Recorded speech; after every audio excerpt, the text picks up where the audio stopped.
नमस्कार, आपका स्वागत है डीएफएफटी के ऑनलाइन प्लेटफॉर्म पे। हमारी पहचान हमारे सबल छात्र। प्यारे विद्यार्थियों, तो आज हम आपके साथ बात करने जा रहे हैं इकोनॉमिक सर्वे की। तो इकोनॉमिक सर्वे बेसिकली ये बजट के एक दिन पहले ही जनरली आता है। तो आजकल जो इसमें परंपरा चली हुई है पिछले कुछ समय से, तो ये जनवरी के आखिरी दिन मतलब 31 जनवरी को पेश किया जाता है। इकोनॉमिक सर्वे का मतलब है यानी सरकार ने पीछे बीता हुआ जो वर्ष है उसमें क्या क्या चीजें प्राप्त की है, कहां तक पहुंचे हम। तो बेसिकली उसका ही रूपरेखा है। तो आपके पास जो आपके पेपर के पॉइंट ऑफ व्यू से उसमें जो महत्वपूर्ण चीजें निकल रही है तो वो आपको आज यहां मिलने वाली है। तो शुरू करते हैं, ज्यादा समय ना आपका लेते हुए सीधे वहीं पर आ जाते हैं। देखिए, इकोनॉमिक सर्वे 2022 और 23 अपने पास। तो इकोनॉमिक सर्वे में जो अब समय भारत के मुख्य आर्थिक सलाहकार कौन है? बी अनंता नागेश्वरन है। ये क्या है? भारत के मुख्य चीफ इकोनॉमिक एडवाइजर, मुख्य आर्थिक सलाहकार है। तो इन्होंने ये किया है और दो चीजें जो मैंने बताई गई है कि जो भारत की अर्थव्यवस्था है वो बेसिकली क्या है, अपना नॉन बैंकिंग और कॉर्पोरेट सेक्टर है, अब एकदम हेल्दी बैलेंस शीट मेंटेन कर रही है, हेल्दी कंडीशन में आ चुकी है। यानी जो कोविड का प्रभाव है वो एक तरीके से हम उससे अब रिकवर कर चुके हैं। ये सरकार का ऐसा कहना है अपना कि अब वो कोविड का प्रभाव खत्म हो चुका है।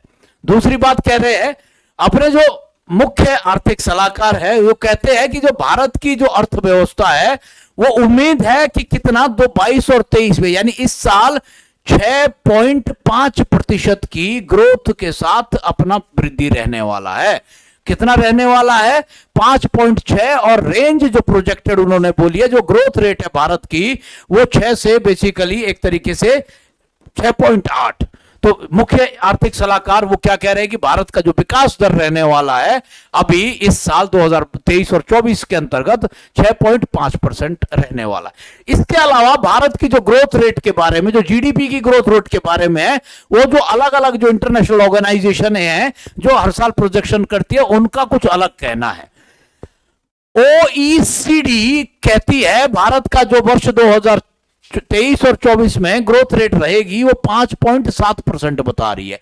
आईएमएफ जो अपनी रिपोर्ट निकालता है इंटरनेशनल आउटलुक के अंतर्गत, जो इसका सालाना एक शीर्षक में आती है रिपोर्ट, उसके अंतर्गत आईएमएफ ने भारत की जो ग्रोथ रेट बता रहा है 6.1% रहने वाली है।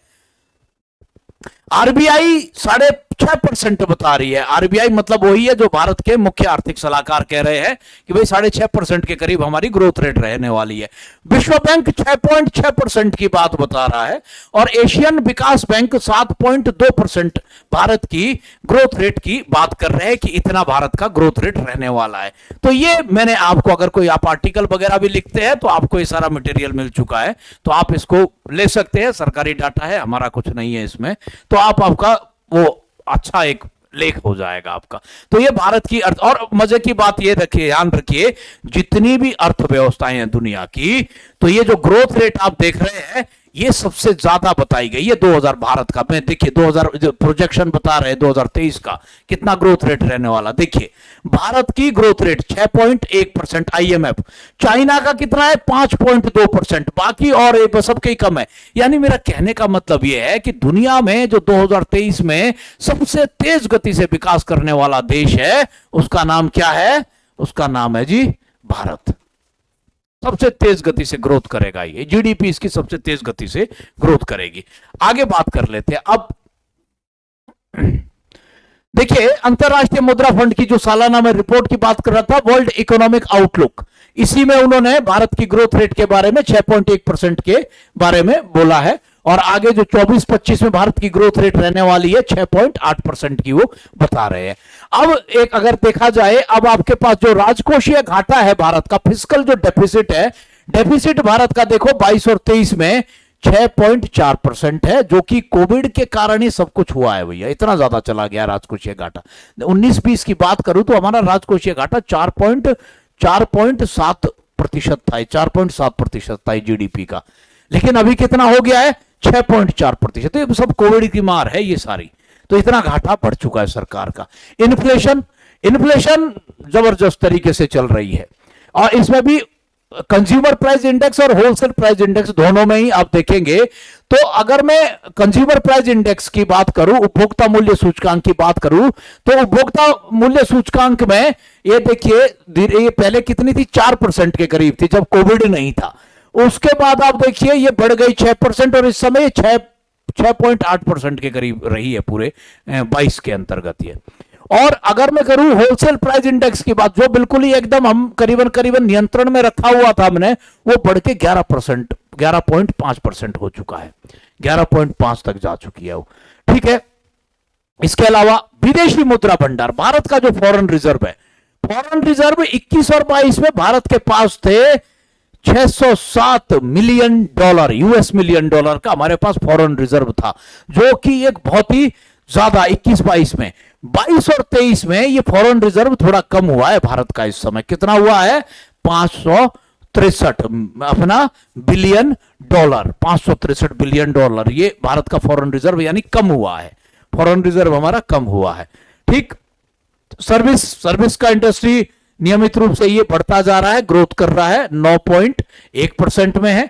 इंडस्ट्रियल ग्रोथ रेट की बात करूं तो इंडस्ट्रियल ग्रोथ रेट थोड़ा 22 और 23 में, 21 और 22 में ये 10.3% है। आगे जो प्रोजेक्शन है वो अपना इसका 22 और 23 के लिए जो पहली अग्रिम जो अनुमान आएगा अपने अप्रैल में, जो पहला मार्च में जो आएगा पहला, उसमें जो बताया गया है करीबन करीबन 4.1% का रहने वाला है।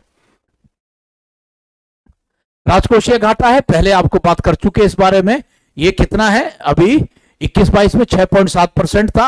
अग्रिम जो आएगा बजट मार्च तक वो करीबन करीबन आप देखेंगे 6.4% के इर्द गिर्द ही है ये। विदेशी भंडार का अलग अलग ब्यौरा है, पहले इसके इतना बिलियन डॉलर पहले बात कर चुके हैं। तो इस समय भारत का विदेशी जो भंडार है, फॉरेन रिजर्व है अपना, दिसंबर 2022 के अंत तक 563 बिलियन डॉलर का रहा है। इसमें अब ये जो विदेशी जो पैसा है भारत में, बेसिकली जो अगर मैं बात करूं कि सबसे ज्यादा फॉरेन रेमिटेंस कौन से देश के द्वारा सबसे ज्यादा विदेशी पैसा जो भेजा जा रहा है अपने देश के लिए, तो इसमें भी एक बड़ी अच्छी बात है, दुनिया के अंतर्गत जो फॉरेन रेमिटेंस मतलब अपने जो भारत के जो लोग हैं या किसी देश के लोग हैं जो दूसरे देश में बाहर रहते हैं, फिर वो वहां कमा के अपने देश वापस भेजते हैं, इसको हम कहते हैं प्रेषण, है ना, रेमिटेंस।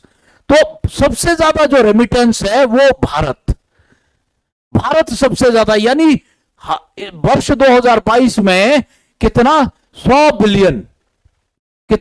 बिलियन अपना भारत के लोगों ने, अपने लोगों ने जो विदेश में रहते थे उन्होंने भारत में भेजा है। उसके बाद दूसरे नंबर में मैक्सिको में है, तीसरे नंबर में चीन के लोगों ने भेजा है, चौथे नंबर में फिलीपींस से, फिर ये इस तरीके से आगे ये क्रम चल रहा है। तो सबसे ज्यादा देखेंगे भारत के जो विदेशों में काम करने वाले लोग हैं, उन्होंने 100 बिलियन अमेरिकी डॉलर भारत को भेजे हैं वर्ष 2022 के अंतर्गत। तो ये बेसिकली हमारे पास था इकोनॉमिक सर्वे की कुछ मेन बातें थी जो आपके साथ हमने साझा की है। ये आपके पेपर के दृष्टिकोण से भी काफी महत्वपूर्ण है, इनको आप जरूर करके नोट कर लीजिएगा। और ये वीडियो आज का इतना ही है इकोनॉमिक सर्वे का। आगे अगर कुछ इसमें अपडेट, अभी थोड़ा पूरा स्टडी करेंगे तो कुछ और चीजें आती है तो आपके सामने उनको जरूर लाएंगे। तो वीडियो में आप बने रहे, धन्यवाद उस चीज के लिए। और चैनल में अगर नए हैं तो चैनल को सब्सक्राइब कर दीजिएगा। अगर वीडियो पसंद आया तो लाइक जरूर करिएगा, थोड़ा मनोबल बढ़ेगा। बाकी खुश रहिए, मस्त रहिए, धन्यवाद।